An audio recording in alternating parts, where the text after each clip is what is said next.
Hello दोस्तों, स्वागत है मेरे चैनल में। और आज हम लोग डिस्कस करने वाले हैं जो जीएसटी काउंसिल ने रिकमेंड किया है कि रूल 88B को अमेंड करो।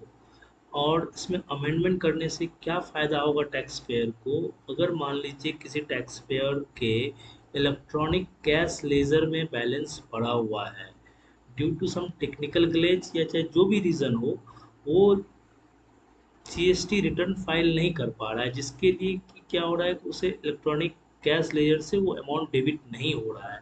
बट उसका जितना भी जीएसटी का लायबिलिटी है, उतना सफिशिएंट अमाउंट उसके इलेक्ट्रॉनिक कैश लेजर में है।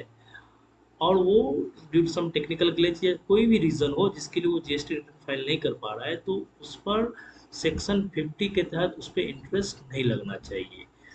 तो ये रूल 88B अगर अमेंड हो जाता है, देन ये टैक्स पेयर को अलाउ करेगा कि आप इलेक्ट्रॉनिक कैश लेजर में अमाउंट डिपॉजिट कर दो।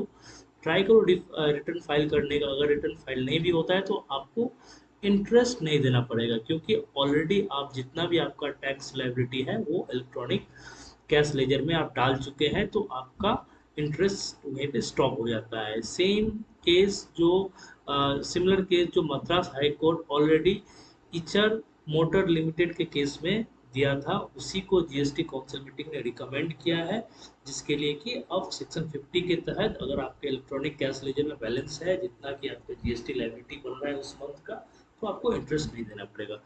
मेरे चैनल को सब्सक्राइब कर लीजिए। मैं दूसरा भी इसी तरह का छोटा छोटा वीडियो बनाऊंगा जो कि आपको डे टू डे लाइफ में हेल्प करेगा। Thank you.